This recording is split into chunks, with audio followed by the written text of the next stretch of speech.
Assalamualaikum warahmatullahi wabarakatuh. Kembali lagi bersama saya Mawadah dari Prodi Akuntansi Fakultas Ekonomi dan Bisnis Universitas Jambi. Yang saya hormati Bapak Wirmi Eka Putra SEMSI selaku dosen pengampu dalam mata kuliah penganggaran. Nah, dalam kesempatan ini materi yang akan saya bawakan mengenai penyusunan anggaran, hutang, dan modal.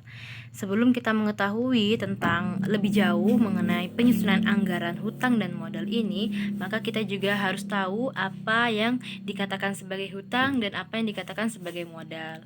Nah, hutang dan modal, keduanya ini merupakan komponen pasifa dari laporan posisi keuangan atau Statement of Financial Position. Nah, modal ini adalah seluruh jumlah yang secara ekonomi tertanam dalam perusahaan. Nah, termasuk di dalamnya itu laba ditahan.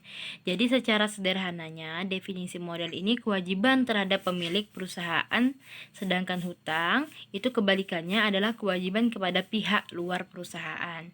Hutang disebut juga sebagai modal asing, sedangkan modal disebut juga dengan modal sendiri atau ekuitas.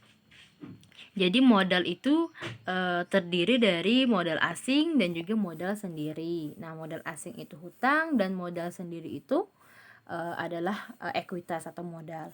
Modal asing disebut juga dengan modal eksternal dan modal sendiri disebut sebagai modal internal.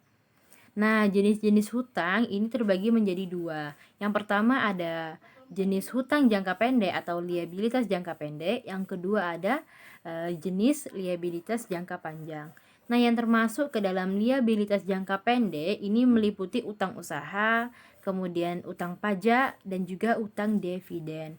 Nah, yang meliputi liabilitas jangka panjang itu ada utang obligasi, kemudian wesel bayar jangka panjang, kemudian wesel bayar hipotek.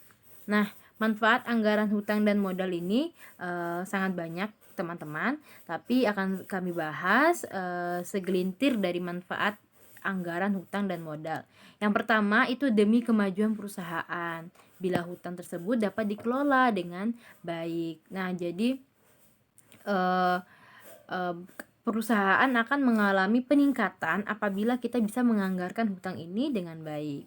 Yang kedua, ekspansi kegiatan perusahaan dan kegiatan produksi. Yang ketiga, sebagai modal kerja. Yang keempat, untuk membiayai aset lancar. Nah, faktor yang mempengaruhi anggaran hutang ini yang pertama ada ekspansi, yang kedua ada struktur modal, dan juga ada ilustrasi penyusunan anggaran hutang.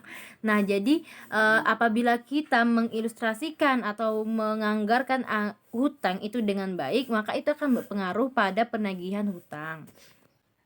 Nah, itu dia teman-teman pembahasan saya mengenai penganggaran hutang dan modal. Semoga apa yang saya jelaskan dapat membantu teman-teman dalam memahami materi ini.